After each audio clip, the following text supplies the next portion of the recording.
boa tarde a todos. Bem-vindos à Loja Esperança. Hoje a temática que vou desenvolver é a consciência e a mente humana. Essa temática ela foi desenvolvida na loja ou na escola de verão, que aconteceu recentemente aqui em João Pessoa. E eu estou trazendo de volta porque eu acho que com o tempo lá era curto, então foi muito corrida, eu tive que só basicamente passar os slides numa velocidade muito grande. Então, estou repetindo essa palestra, inclusive para quem não participou do evento, né, possa ter a chance também de entrar em conhecimento com essa pauta. Bom, como eu estava falando, meu propósito com essa exposição é expandir um pouco mais os conceitos, né, trabalhados no livro de Timely, que foi, esse livro de Timely foi a obra trabalhada nesse evento da Escola de Verão em João Pessoa. E estimular mais assim o pensamento livre, baseado mais na nossa intuição, ou seja, eu querendo buscar mais essa questão de nossa relação com nossa própria intuição em relação a esse assunto, né? Aí eu pergunto, o que é a consciência? Bom, no meu ponto de vista particular, essa pergunta não fecha com resposta.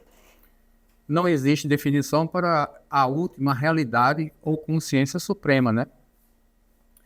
No ocultismo e em variadas tradições esotéricas, a consciência costuma ser vista como o princípio fundamental que sustenta toda a existência. Ela é apenas uma função do cérebro ou um produto da matéria, mas sim, ela não é, né, no caso, mas sim o substrato último do qual mente, matéria e todo o universo emanam.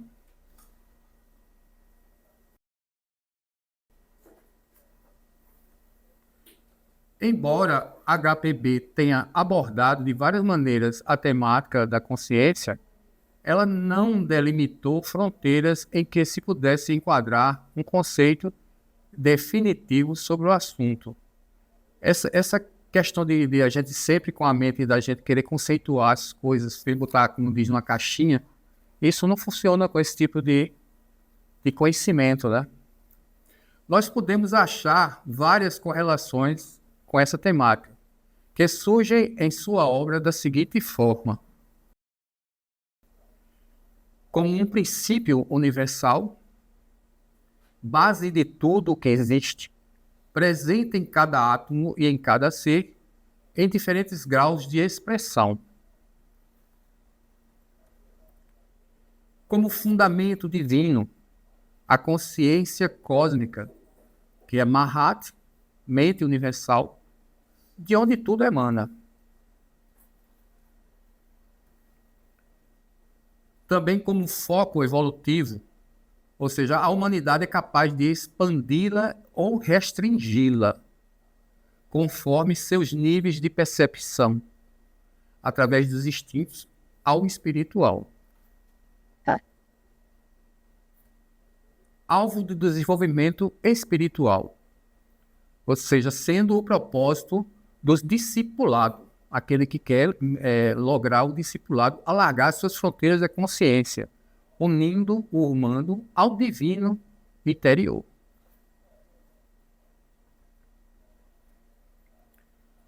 A consciência, como se pode ver, permeia todas as coisas, mas, no processo cíclico evolutivo, ela, em seu movimento monádico de expansão no sentido externo, no qual se reflete, no início não consegue criar uma percepção com uma identidade centralizadora, uma consciência que centralize isso, né? Uma identidade centralizadora, dado ao fato de que essa mesma identidade, ainda potencial nesse momento, não desenvolveu a autopercepção.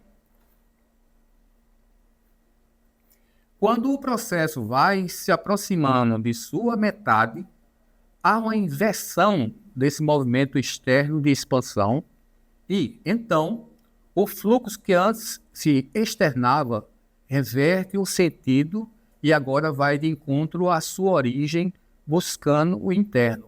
Isso funciona para tudo no universo. Ou seja, a nossa própria evolução como seres humanos passa pelo processo, para quem estuda já a doutrina secreta, ela vai da evolução, que é do dito inconsciente, entre aspas, passa por todo um descenso, vai a um determinado ponto dessa descida, que é a máxima, e retorna num eterno ciclo de ir e vir. É a nossa realidade. E isso compõe-se por manvantaras e pralayas, né? Que são, manvantaras é o quê? É a manifestação, é o dia da existência, e o pralaya é o recolhimento, é a noite da existência. Quando esse fato ocorre naquilo que representa a transposição de um paradigma a outro, é que tem existência do estado pontífice, ou seja, que faz a ponte, no qual o homem é esse mediador entre o mundo da matéria e do espírito, ou seja, o homem, a finalidade do homem é, afinal de contas, juntar essas duas realidades e fazer a ponte e, finalmente, transcendê-la também. Esse é o momento místico, eu diria. O momento em que há a mistura, místico, já diz, né? A mesma prefixo, mistura essas duas realidades, e daí a possibilidade de transcendê-la. Entenda-se com o que foi dito acima que, apesar da ocorrência do momento cíclico intermediário, em que a consciência é despertada nas mônadas, existe uma certa flexibilidade dentro desse processo mediano, pois a trajetória pode ser adiantada ou atrasada por fatores kármicos, não tão simples de explicar. Com isso eu quero dizer que o avanço ou retrocesso daquela consciência que está em evolução vai depender muito dos fatores dela própria na questão da movimentação dela no plano da manifestação. Ou seja, como nós não vivemos uma única experiência na vida, ou seja, um ciclo de miríades de existências que estão, esse ciclo de ir e vir, em cada um deles você vai dando passos concretos para esse desenvolvimento dessa consciência, mas ele pode ser avançado ou retardado de acordo com a sua experiência e as suas tendências que são desenvolvidas nesse processo. Pelo fato de tudo na manifestação ser um reflexo multifacetado, cada um desses reflexos e miríades de derivações desses mesmos reflexos são permeados pela consciência suprema. Vemos então que existem infinitas gradações de consciência que evoluem em correspondência com o movimento cíclico contextual de cada um desses reflexos. Ou seja, cada um vai seguindo a sua trilha, e nessa sua trilha não é igual a nenhum processo que está ocorrendo em paralelo. Ou seja, cada mônada ela segue sua trajetória na evolução, e dependendo do ponto de avanço que ela vai ou em relação às outras mônadas, ou mais na frente ou mais atrás. Isso é o jogo da própria existência. Não existe nada estanque, nem tem um começo definitivo, nem tem um meio definitivo, nem um final definitivo. Isso é um processo em aberto. Por quem é feito o trabalho de reflexão, sendo o veículo dessa consciência suprema?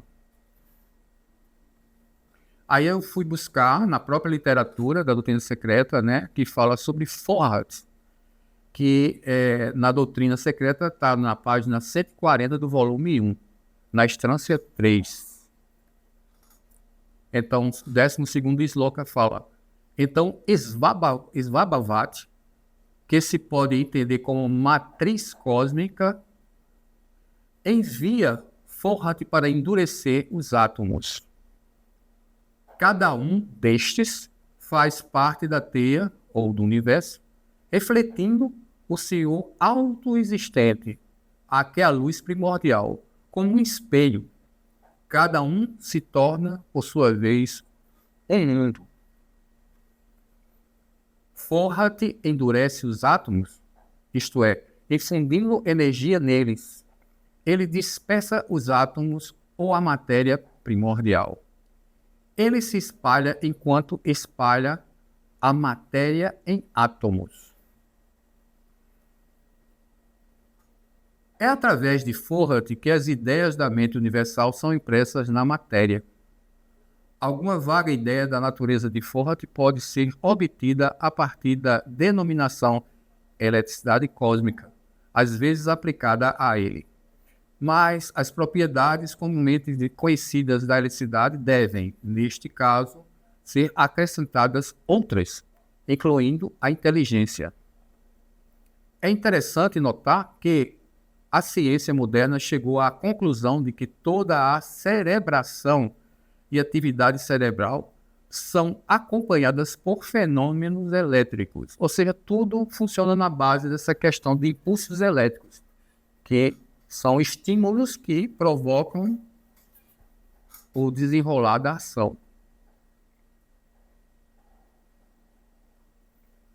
Temos mais adiante na doutrina secreta o seguinte, é aqui na página 158 do volume 1 também, na instância 5. Aqueles 7 primordiais, fazem dele o mensageiro de sua vontade. O desvio se torna Fourier, o filho veloz dos filhos divinos, cujos filhos são os Lipika, executam mensagens circulares. Ele é o corcel e o pensamento é um cavaleiro. Isto é, ele está sob a influência do pensamento orientador. Ele passa como um relâmpago pelas nuvens de fogo, que são as névoas cósmicas. Dá 3, 5 e 7 passos através das 7 regiões acima e das 7 abaixo, o mundo futuro. Ele levanta a voz e chama as inúmeras centelhas, que são os átomos, e as une. Não tenho medo dessa linguagem, não, porque realmente ela é muito difícil. Então, assim, à primeira vista, ela é até mais espanta do que para alguns, né? Para outros já chama, depende de cada um. Mas eu vou explicar. Esse sloka quer dizer o seguinte, que Fourier é o veículo desses 7 aspectos primordiais divinos, ou seja, tudo na manifestação gira em torno desse número místico que é o 7. E a manifestação sendo 7 tem como fonte original esses primordiais divinos, que são essas que regem os princípios que vão ordenar a evolução dentro da manifestação. Esse sloka quer dizer também que Fourier atua de modo circular, criando espirais. Essa é uma coisa muito importante que a gente vai desenvolver. Fourier, sendo o veículo, é utilizado pelo pensamento, como um cavaleiro usa o seu cavalo. Ou seja, o pensamento, ele é quem domina aquele cavalo, né? Ele adestra o cavalo e utiliza o cavalo para o propósito evolutivo. É isso que isso quer dizer nessa simbologia. Fourier une vários planos de existência em um processo de oscilação entre o superior e o inferior, ou seja, dentro da gradação do que é elevado, ou seja, espiritual, e até o mais denso material, existem infinitas gradações, e Fourier vai fazendo o trâmite nesses planos de um para outro dessa forma. Aí a gente pergunta, como podemos visualizar essa ação de Fourier como cristalizador de inteligência e consciência? Aí eu fui buscar ajuda numa coisa chamada fractal. Podemos buscar auxílio desse entendimento em um conceito bastante recente, né? Cunhado por um matemático franco-polonês chamado Benoit Mandelbrot, que é o fractal. Essa palavra foi derivada do latim fractus, que significa quebrado, fragmentado ou irregular.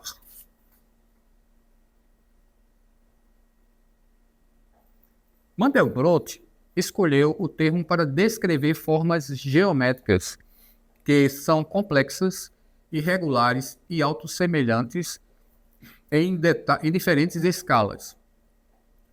Essas formas aparecem tanto em contextos matemáticos quanto na natureza, como em linhas costeiras, montanhas, flocos de neve, galáxias e até sistemas biológicos. Ou seja, tudo que se manifesta, ele manifesta nesse comportamento dessa lógica dos fractais. O conceito de fractal é largamente usado na indústria cinematográfica e também revolucionou várias áreas da ciência, demonstrando como estruturas aparentemente caóticas possuem padrões subjacentes que podem ser descritos matematicamente. Ou seja, existe uma fórmula por trás de tudo. Ou seja, na realidade, todo o universo ele funciona nessa lógica do número, nos padrões geométricos, nos padrões vibracionais que a música é a lei. Ou seja, tudo isso tem total correlação entre uma e outra, não é nada separado. Aqui eu botei essa imagem, né, que representa o fractal de Mandelbrot, que é essa forma aí. Ela não é a forma definitiva, mas sempre vai lembrar essa forma de uma maneira ou de outra, em que você vai se encontrar sempre com essa forma se repetindo. Eu vou mostrar como. Então, chamaram esse fractal de Buda, ou seja, Buddha-Brot, apelidado de Buddha-Brot, porque ele lembra exatamente a posição de Buda sentado, e naquela fase que ele era gordinho, né? O que tem a simbologia por trás disso tudo, que exatamente lembra esse fractal. Bom, aqui eu botei esse vídeo aqui para a gente assistir, para ver como é que se comporta matematicamente a evolução desse fractal aqui.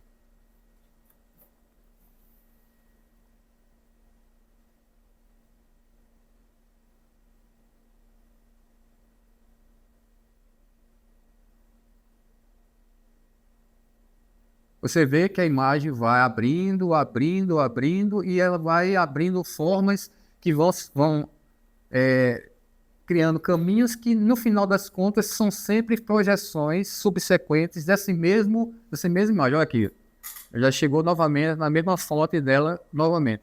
Daí parte e vai em frente, e ela vai abrir para novas e novas e novas perspectivas, em qual ela vai sempre se repetindo. É muito interessante essa questão. Isso não, é infinito, isso não tem fim. E você pode botar isso, vai jogando e não tem fim, pois não?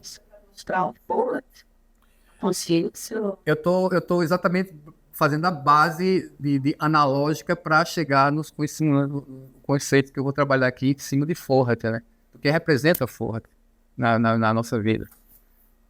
Exatamente, e ele vem em nossa ajuda com essa imagenzinha do fractal. Então, de forma analógica ao fractal, Forrat cria uma fonte de espirais que vão se repetindo e estabelecendo as bases para a ação inteligente e consciente que vão estruturando o universo. Ou seja, como essa analogia pode fazer? Exatamente que Forrat é aquela base simbólica, aquele símbolo que eu vou falar mais na frente, no qual ele vai abrindo para outras, é como se fosse um pai e os seus filhos.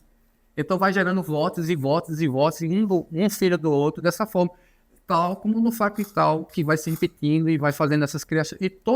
E o interessante é que ele nunca se repete, cria novas imagens sempre, nunca iguais. Porque uma coisa é certa, se uma coisa é igual no universo, ela não são duas coisas, ela é uma coisa só. Então não pode existir duas coisas iguais no universo de forma alguma. Por isso mesmo, o diferente é exatamente o que faz a gente perceber o outro. É a diferença, porque se for igual, se a coisa se unifica, você é aquela coisa. Então é a unidade. Entendeu? Então é sempre diferente, mas sempre parecido. Sempre para não se repetir isso.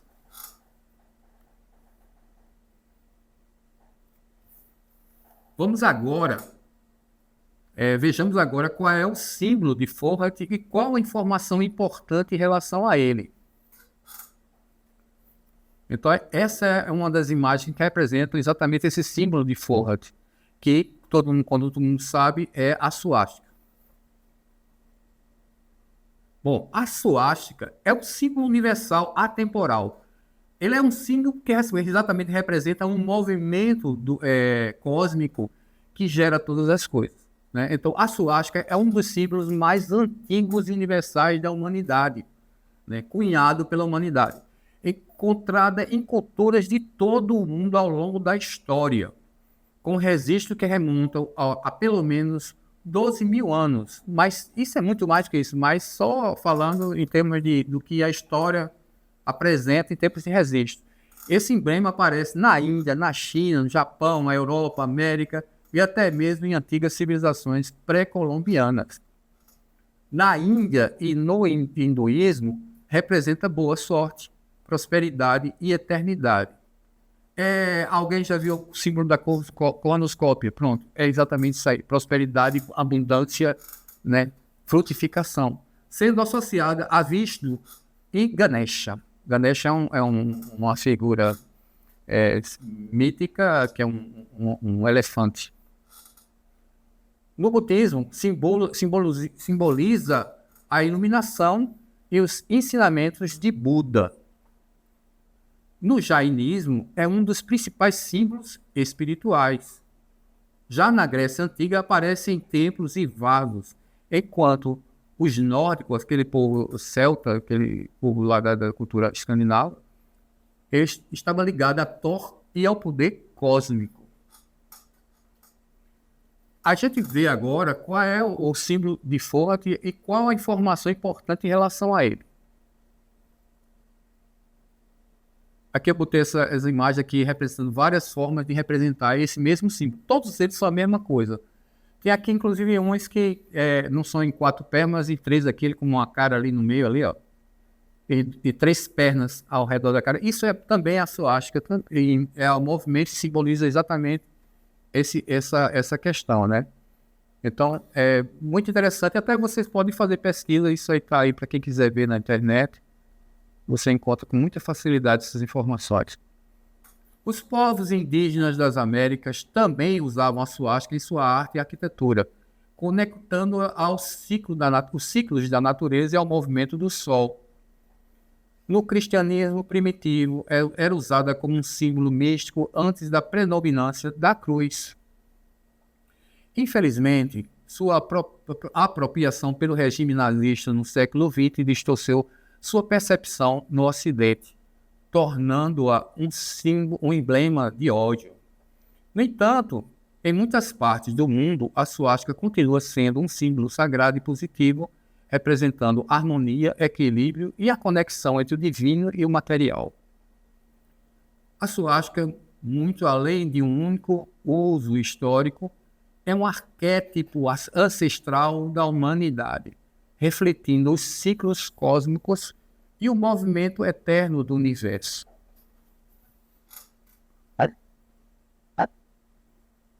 Agora, eu mostrando para vocês exatamente como a suástica faz parte no nosso inconsciente coletivo e a gente nem se dá conta disso. Interessante. Olha um símbolo interessante aqui, Detran PB. Ou seja, uma coisa bem próxima da gente, do nosso estado aqui, utiliza a suástica como o símbolo dela. Ou seja, ninguém se dá conta de que isso é suástica e, no entanto, a suástica está aí representada. Né? Para você ver como são as coisas. Outra bem interessante, Receita Federal, a mesma coisa. Você vê que é quase a mesma repetição da mesma imagem aqui, Receita Federal. Muito embora esteja associada a uma coisa que a gente nem gosta muito, nem tanto assim, que é a Receita do Leão. Brincadeira, gente, é só para... Mas é um símbolo também utilizado dessa forma. E vocês vão encontrar aí todos, onde você vê, é muito comum esses logotipos terem um espiral, né, associado a alguma ideia, e sempre é a suástica que está presente essa questão. É muito interessante isso.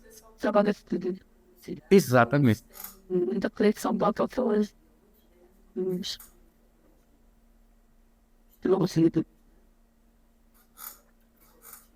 Todo aquela pessoal de mídia que estuda profundamente símbolos para exatamente utilizar o logotipo, eles utilizam todas essas chaves simbólicas, e inclusive até muitas delas pela ideia que tem por trás também, né? Então, Outra coisa aqui bem interessante que mostra exatamente no brinquedinho, que é um catavento, que a gente já fez tanto isso no jardim de infância, fazendo essas brincadeirinhas, ou mesmo a gente em casa faz, pega papel. É a mesma ideia que está por trás de tudo isso. Então, a pior coisa do mundo é a ignorância e o uso ignorante dessas coisas sagradas, exatamente o que foi feito com esse símbolo. Então, vamos em frente. No livro que foi objeto de estudo dessa escola de verão, que é o autor Taimlin, né? Deus, Ciência e Universo, tá? Ele não aprofunda muito a questão do terceiro eixo e da profundidade da fórmula sólida. Ou seja, ele, no livro dele, ele fala muito do eixo que eu vou falar agora, que são 2 eixos apenas. Ele não cita um terceiro eixo, mas existe esse terceiro eixo. Ele não fala, eu deduzi alguma coisa a respeito disso. Ele apresenta o eixo horizontal na figura bidimensional como da relação da consciência e poder. Então é isso aí, o eixo horizontal está relacionado à consciência e à entidade hindu Shiva e poder Shakti, que seria a sua consorte, né? Consciência e poder. E apresenta o eixo vertical como de relação sujeito e objeto. Aqui está o eixo vertical, sujeito Sat e objeto Chit. Aí ele chama o eixo horizontal como diferenciação primária e o secundário é o eixo vertical. Esse terceiro eixo, do qual ele não fala, equivale ao ponto central da cruz bidimensional. Essa cruz ao do lado esquerdo aí que vocês veem, que é bidimensional. É esse eixo aí que apareceu agora, que na figura tridimensional, que é o cubo, que tem 6 faces, surgiu esse eixo aí, que vocês podem ver de um ângulo lateral. Aqui, essa seta vermelha apontando para exatamente onde surge esse eixo que eu mostrei agora, que é o centro dessa cruz, bidimensional. E a suástica se encontra aí exatamente aí nesse movimento que eu vou mostrar o que ocorre, que é inserido nessa imagem aí tridimensional do lado direito. Com a forma tridimensional, o terceiro eixo se alinha com 2 pontos da suástica. Os 2 pontos que eu estou mostrando é exatamente esse eixo novo, que é o terceiro, que está aí tocando dois pontinhos aí, vocês verem aí, né? Todo mundo vê. O terceiro eixo se alinha com 2 pontos da suástica, que é o símbolo associado à Forward. Ligando os outros 2 pontos restantes, surge um 4º eixo. Eu vou fazer agora e vocês vão ver como é isso. Surgiu o 4º eixo aí.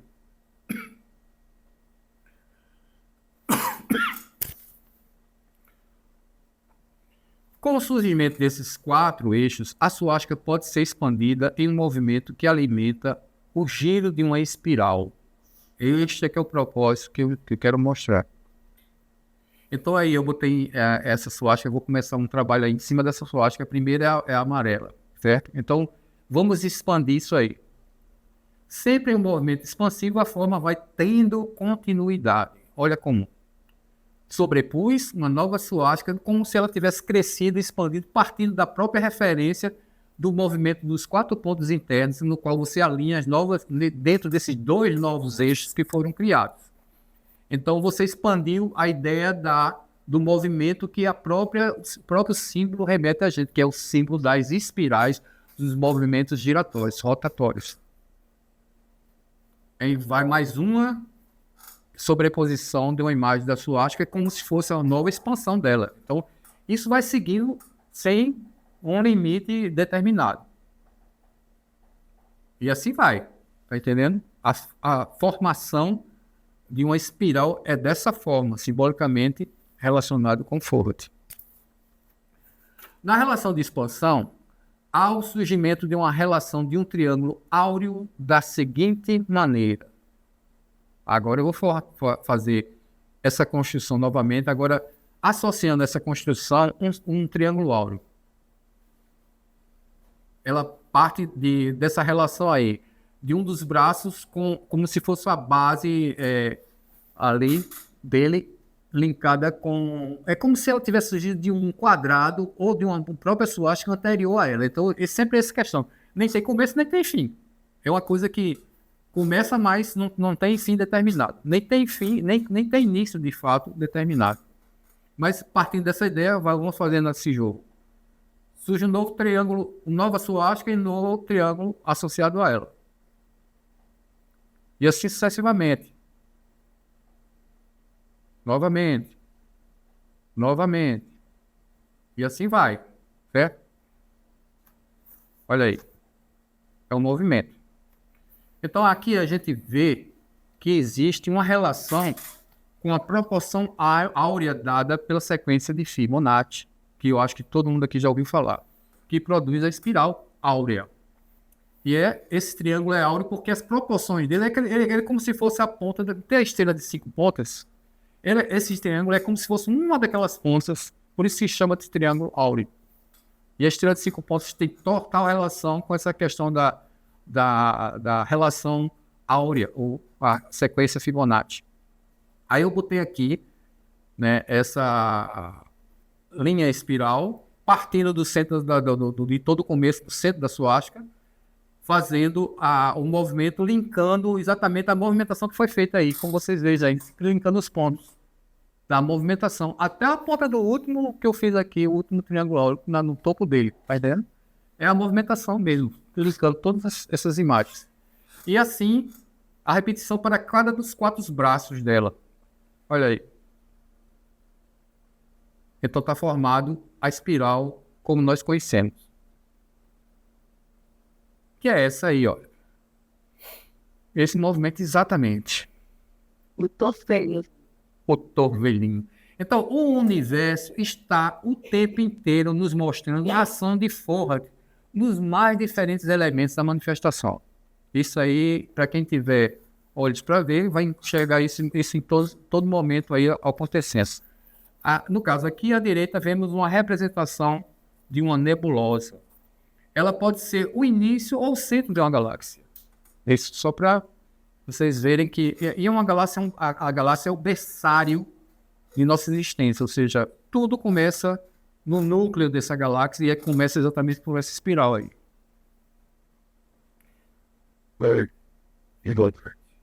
Então, aqui eu botei essas imagens exatamente para a gente poder ver aqui vários exemplos de que a natureza, como ela cristaliza essa movimentação nas formas. E é a ação de Foucault em sua própria manifestação. Ou seja, aqui no chifre desse animal aqui, ali na abelha, naquela língua, aquela coisa que eu não sei nem dar o nome. Pronto.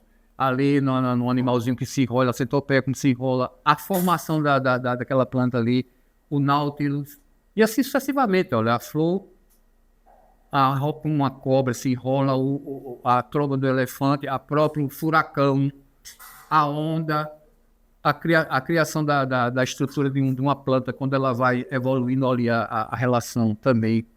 Ou seja, tudo é o caracol. É o imboá. Exatamente, é o imboá.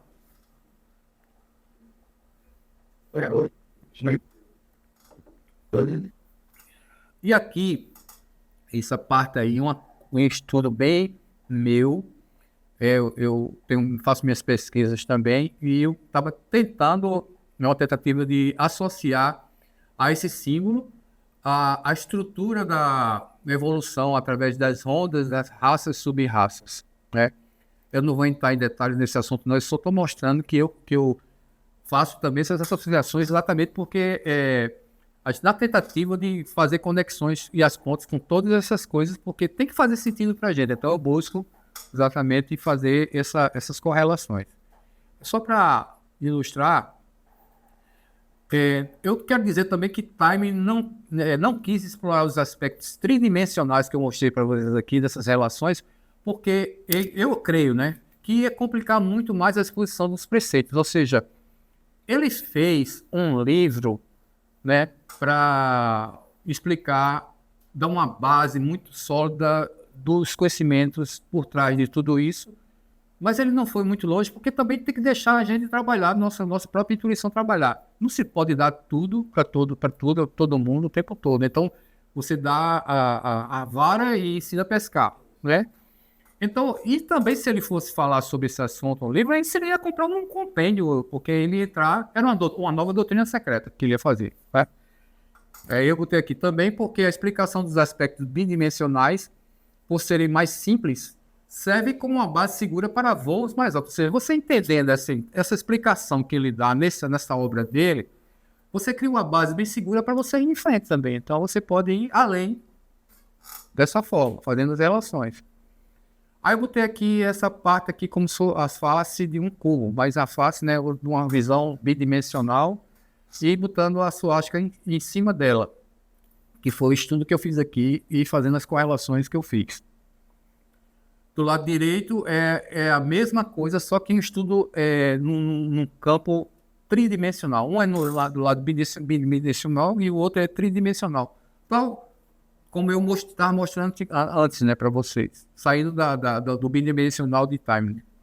Então, aqui eu fiz a associação do símbolo em cima de cada uma das faces do cubo aqui, ó, tá vendo?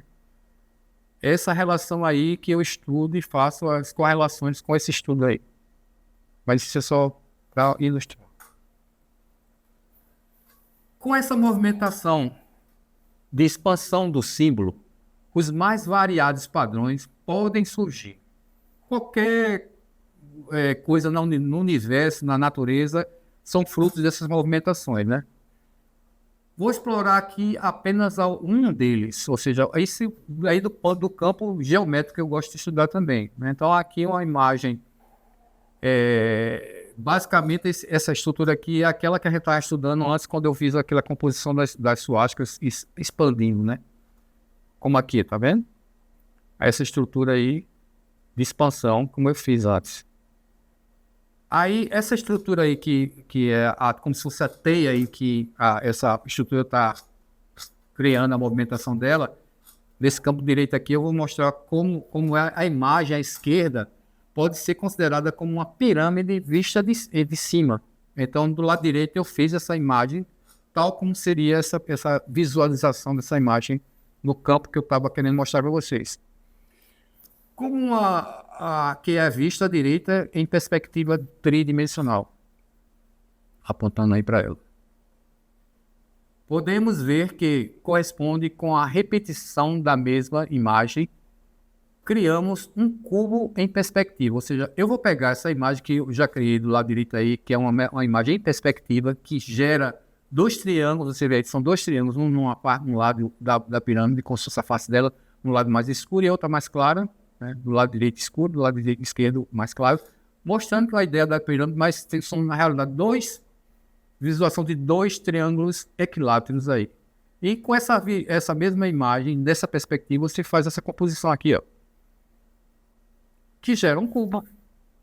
Gente, isso não é por acaso. As imagens geométricas, elas são estudadas e elas são a fonte de toda sabedoria, toda coisa está relacionada com essas questões geométricas. Então, o cubo é uma das sólidos platônicos, não por acaso, e tem total correlação com esses ensinamentos. Então, geometria. Tem muitos. Eu traduzi um que é matemática abundamente cósmica, né, que é exatamente falar sobre isso. Cada uma das faces da pirâmide tem relação com a tetraques pitagórica. De que forma isso seria? Vou mostrar para vocês. Olha aí. Cada ponto aí que eu coloquei em branco está em cima de um ponto de interseção dessa imagem. Isso seria, como eu falei inicialmente, seria um dos lados da pirâmide de quatro lados. Então, esses pontos relacionados com essa realidade da pirâmide, sim, eu diria. Tal como a imagem à esquerda, né, que tem essa imagem de um ponto de vista de cima, Então, aqui eu vou mostrar como é essa relação, tá vendo? É a mesma coisa na direita, do lado esquerdo, esses pontinhos ocupando o espaço deles aí. Agora a gente vai fazer uma composição dessas novas imagens simétricas repetindo a base que foi criada. Eu criei uma base aí para expandir. Criei uma base geométrica para expandir. Essa base aqui eu estou colocando aqui e estou somando ela a outra já aí. Surge um padrão que, de formas arredondadas, se transforma em 8. Eu vou explicar o porquê arredondado. Tudo na natureza, ela funciona de uma forma em uma reta ou uma curva. Ou uma linha e um círculo. Ou seja, existe a linha tem relação com o masculino. E o que é curva ou circular tem relação com o feminino. Então, tudo na natureza tem sua correspondente, tanto na imagem de linhas, como na circular. Então, o 8 representa exatamente isso aí. Seria a imagem feminina dessa aqui, a lado esquerdo. Essa composição sugere que, tal como se escreve um 8, ocorre o mesmo fluxo no sentido inverso. Vou fazer aqui o que eu quero dizer com isso. Mostrei aqui uma seta apontando um fluxo. E esse fluxo vai seguir o seu rumo, certo? Olha. É o rumo inevitável dele próprio, tá vendo? Ele segue o sentido dele que é dado para ele. Dessa forma ele vai girando e foi criando aquele movimento do 8 que é relacionado com o infinito, que é a lemniscata. Isso tem toda uma coisa por trás dessas ideias aí que são fantásticas de ser exploradas, mas a gente não tem tempo para isso aqui, só estou mostrando. Então vamos compor mais essa imagem aqui de forma geométrica aqui, os padrões. Podemos continuar fazendo associações simétricas. Sempre a simetria é a questão. Aí eu estou aumentando aí essa questão dessa relação dessas imagens. Criei aí já com 4 lados cada um, 4 repetições em cada face. Aí fiz novamente aquela imagem que lembra o 8. Aí já somei, né, num horizontal com a mesma imagem, fiz essa composição e assim sucessivamente, porque tudo no universo é dessa forma. A simetria é o padrão por trás de todas as coisas. Muito embora não percebamos. E aí vai, estou ampliando. E aí vai, estou ampliando. Certo? Aí chegou aqui numa relação que já tem uma imagem que eu conheço muito conhecida, que são os padrões arabescos da arte islâmica. Para quem viajou para aqueles países lá do Islã, ou mesmo na Europa, tem alguns lugares que tiveram a influência. Por exemplo, eu estive em Alhambra e veio uma expressão dessa arte de forma fantásticas, que são formas geométricas que se comportam dessa forma aqui. Então é uma coisa fantástica você ver aquele negócio, é uma arte incrível, incrível, incrível. Sou apaixonado por isso. Então ela está aí inserida nesse contexto aí. A relação que eu criei tem relação com essas linhas brancas aí. Eu botei em preto porque exatamente ela cruza essa imagem de forma perfeita. Tá entendendo? Então a movimentação não é por acaso, não existe nada por acaso nesse universo no que diz respeito a isso. Aí eu estou falando aí exatamente a arte arabesca ou mosaico geométrico islâmico. Bom, agora eu vou falar sobre a temática do Samudra Manthan, que é uma história mítica hindu, e o Paramanta. O que é que tem relação com isso, né?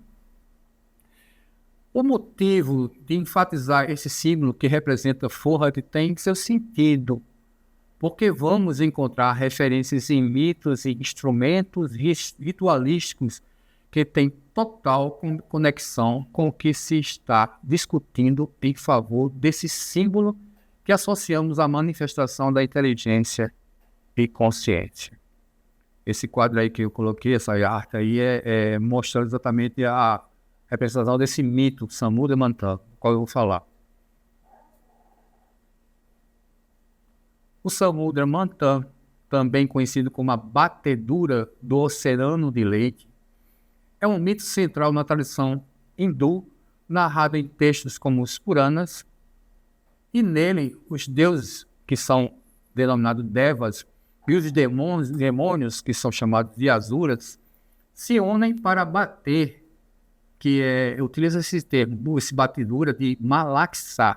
Isso é encontrado na própria doutrina secreta, fala do Malaksha, é a batedura do oceano primordial em busca do néctar da imortalidade. a essência divina, ou o néctar da consciência superior. E o nome se dá, essa néctar da consciência superior, é Amrita, esse nome aí que eu coloquei entre parênteses. E aqui uma bela imagem dessa representação aqui. Aqui do lado esquerdo são os devas, do lado direito os asuras. E a corda Ananta, que é a cobra, seria a serpente, enrolada na montanha. Isso é uma montanha. No topo da montanha, Vishnu, né? Representando que ele é que rege esse processo dessa ação no universo. E um puxa para um lado e o outro puxa para o outro. E nesse movimentar, existe essa movimentação circular que gira para um canto e gira para o outro. Gira para um canto e gira para o outro. Está dizendo tudo que é a questão dos vórtices que são provocados isso aí. E exatamente dessa movimentação surgem todas as coisas do universo. E o produto maior dela exatamente seria essa consciência superior representada por esse néctar, que é o Amrita. Usando a montanha, que é chamada de Madara, como vareta, ou seja, representando uma vareta, essa montanha é como se fosse uma vareta. E a serpente Vasuki, que representa a corda, eles giram a montanha no oceano, sob a orientação do deus Vishnu. Durante o processo, diversos itens e seres surgem dessas águas, incluindo a terrível substância venenosa Hala-Hala, que Shiva bebe para salvar a criação. Por fim, o Amrita aparece concedendo imortalidade aos deuses. Esse mito ilustra temas como de cooperação, equilíbrio cósmico e renovação do universo. Tudo relacionado com essa questão de Forhat. Aí eu falei do Samudra Mantha e agora o Pramanta. O que seria o Pramanta? O Pramanta era originalmente o instrumento utilizado nos rituais védicos para gerar o fogo por fricção. É a forma mais arcaica de fazer fogo. Ou seja, o homem, quando começou a fazer fogo de forma primordial, foi exatamente com esse Pramanta, que o Pramanta é a vareta e a base de madeira também, na qual ele gira, nesse girar, o atrito da madeira com a outra madeira gera o fogo. Então consistia em 2 pedaços de madeira, um bastão vertical, que seria o próprio Pramanta, e uma base horizontal. A fricção entre essas 2 partes gerava o fogo sagrado, denominado Agnis. A ideia do terceiro eixo fica representada por essa vareta, porque se vocês imaginarem, o plano que eu estava falando, que é o bidimensional, é representado por essa parte que fica no chão, que é a parte da madeira propriamente dita, na qual ela é afritada. Então ela representa os 2 eixos verticais, o vertical e o horizontal primordiais, que é a visão bidimensional. O terceiro eixo seria exatamente essa vareta que faz o atrito no centro dessa... É simbólico demais isso aí. Então a ideia do terceiro eixo fica representada pela vareta na posição vertical e a fricção constante do Pramanta também simboliza o momento cíclico do universo, em que forças opostas geram o dinamismo da vida e da criação. Esse é o símbolo por trás de toda essa ideia. Se associa o Pramanta ao mito de Prometeu, onde esse herói rouba o fogo dos deuses para concedê-lo à humanidade em sacrifício, né? O fogo, nesse caso, representa o conhecimento divino e a iluminação. O atrito representa o esforço humano para gerar a centelha divina interior, aproximando-se do propósito espiritual ou cósmico.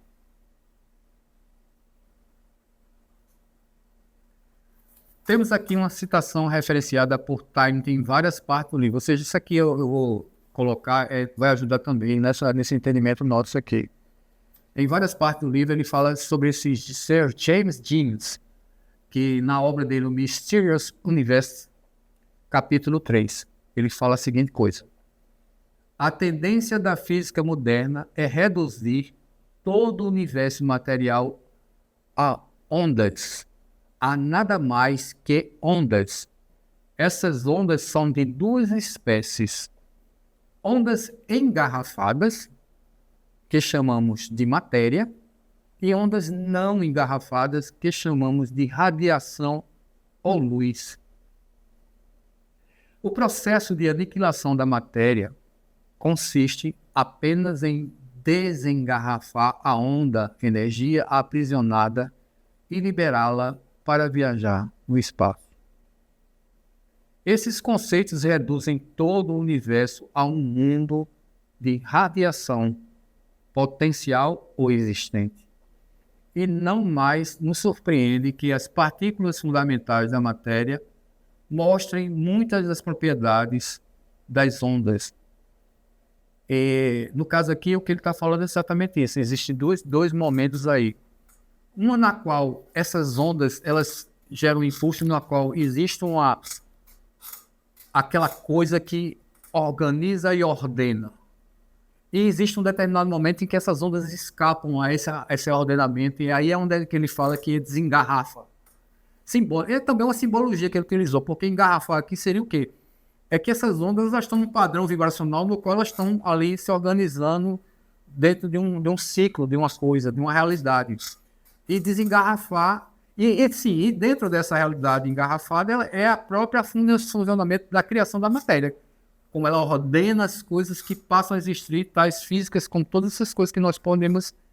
Existe uma espécie de estabilidade num momento em que a gente tem uma matéria como essa na nossa mão, nós podemos interagir com algo que tem existência. Então, elas têm uma estabilidade na existência dela. E é exatamente essas ondas esgarrafadas que estão criando essa condição, essa manutenção dessa existência. Quando chega um determinado momento, essas ondas começam a perder aquela estrutura organizada e escapar, vamos dizer assim, daquela estrutura.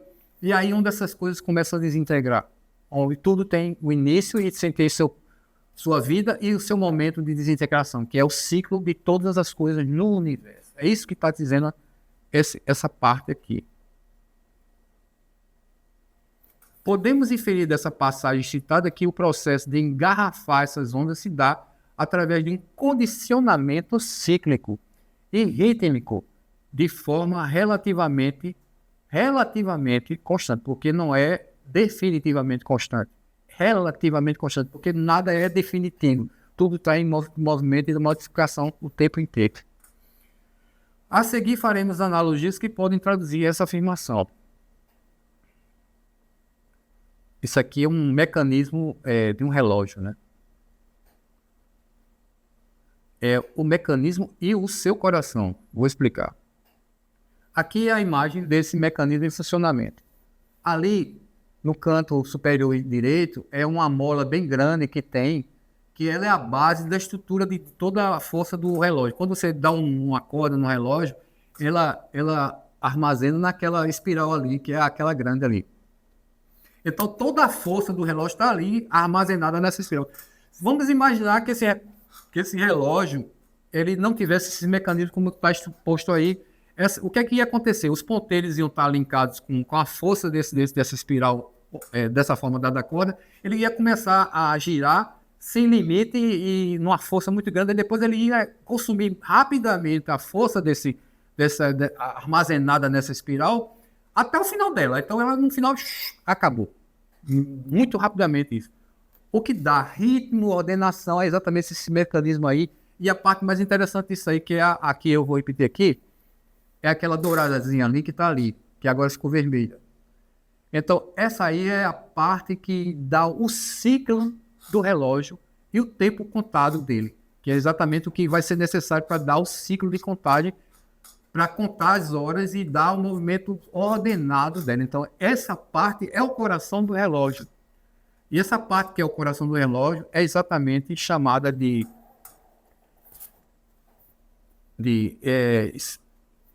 tecnicamente em inglês é porque eu pesquisei em inglês, mas é chamada de hairspring em inglês. Aí eu vi que a tradução para esse conceito é espiral de balanço. Por que de balanço? E ele é o coração do relógio. Porque ele fica fazendo aquele movimento, como vocês viram lá, ele vai para lá e vai para cá. Ele oscila. Então, esse oscilar é o ciclo do relógio. E ele é quem marca o tempo. Então, a estrutura, ele é quem faz com que toda a energia da corda que está ali presa naquela espiral da força mesmo, não vai embora de uma vez só. Então, ele coordena o movimento e dá extensão à corda de uma forma que ele dura... Tem relógio que dura atualmente 3 dias, 4 dias, brincando uma corda só, rapaz. Você dá uma corda no relógio e dura 4 dias por conta disso, porque o relógio dá a ordenação do movimento e dá o ciclo e o ritmo dessa forma. E tudo no universo funciona, e não é por à toa que eu botei esse exemplo, porque tudo no universo funciona dessa forma. Então vamos em frente. Aí eu encontrei uma coisa bem interessante pesquisando sobre esse assunto. Um determinado camarada aí, ele botou no YouTube um vídeo associando o movimento do coração, a pulsação do nosso coração com a contagem do tempo. Interessante, né? Então, eu botei esse vídeo aí pra gente ver o extraído. Ele botou ali 12 horas, né? 3, 6, 9 e o ciclo completo. Então, você vê que o coração ele se move exatamente. Se você prestar atenção bem acuradamente, você vai ver que realmente ele dá contagem das horas na movimentação do próprio coração. E ele representa exatamente isso. O mesmo hairspring, a espiral de balança, como eu falei no relógio, é o coração da gente. Ele é que pega uma força universal, né? O prana universal e toda a energia universal é ordenado ritmicamente pelo coração dessa forma. E dessa forma nós continuamos nossa existência na manifestação pelo ritmo dado por esse órgão aí, que representa exatamente a mesma coisa que eu mostrei do relógio. Então nada é por acaso, tudo tem seu sentido de ser, né? O coração humano e seu funcionamento tal como um mecanismo de um relógio, né? Então vamos em frente. Agora vamos falar do cerne ou durame de uma árvore. O que é um cerne ou durame de uma árvore? É o que equivale ao seu coração em torno do qual a seiva mais essencial circula. Ele é a parte mais dura de uma árvore e é a parte mais antiga dela. Ou seja, quando a árvore nasceu logo no seu primeiro movimento de vida, saindo da semente, ela começou a construir exatamente esse durame ou cerne, né? Ela é a parte mais dura da árvore e a parte mais antiga dela, que enrijeceu com o passar do tempo, mas que foi possivelmente o broto que iniciou a vida da planta, que se externalizou mais tarde no seu nascimento fora do solo que a ocultava, que é outra simbologia de aquilo que estava oculto, que vem depois da manifestação. Então a árvore é um símbolo também universal e muito poderoso que fala exatamente dessa manifestação da vida, né? Então aqui eu botei o símbolo da árvore invertida porque nós realmente vivemos num mundo de forma invertida. Só que nossa percepção aqui é de que nós é que estamos do lado certo. Mas o lado certo é exatamente a inversão dessa realidade. Então a árvore seria exatamente as folhas no sentido contrário disso aí. As folhas ficariam para baixo e a raiz para cima, sendo invertida essa imagem, né? Que aqui no caso está na forma natural.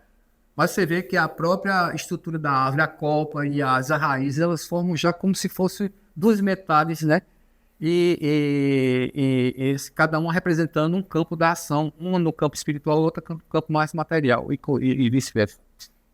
Então, aqui eu botei essa imagem gerada através da inteligência artificial, pedi para fazer essa construção aí, representando exatamente as nossas vezes artérias, né? O coração regendo essa movimentação cíclica nossa, que o coração dá o pulso, conduz o sangue arterial e retorna pelo venoso, e gerando esse ciclo de vida nosso, a movimentação e o ritmo, que a árvore também está representada nessa forma, como simbolicamente falando, né? Então eu fiz essa imagem aí.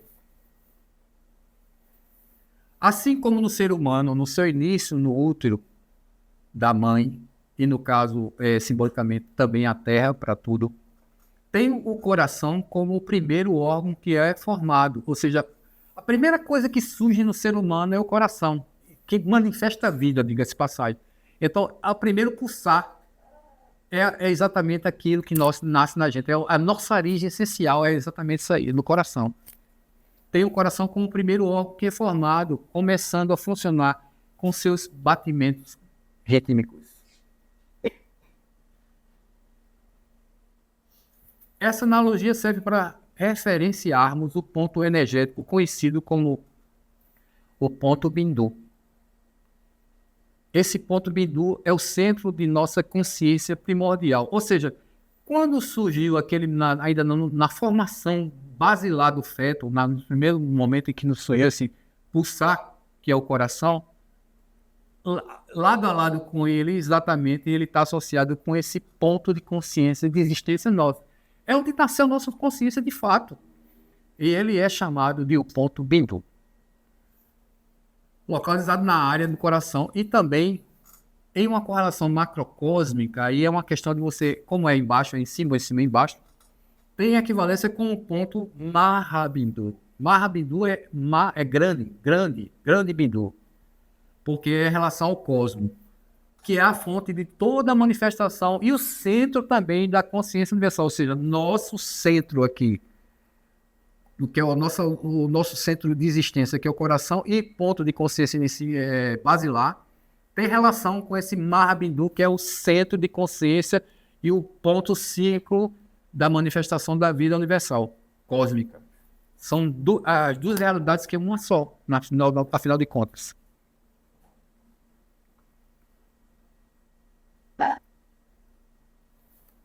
Tudo isso que eu fiz para expor isso aqui a vocês hoje, se sintetiza isso aqui, que no ocultismo a consciência é exatamente o eixo central de toda a criação. O eixo central, ainda agora Matheus estava falando exatamente desse eixo, né? De toda a criação, tecido invisível que possibilita a existência e a experiência. A partir desse campo primordial emergem todos os níveis de manifestação, que seria energia, mente e matéria. E cada ser, em essência, é uma expressão dessa consciência una.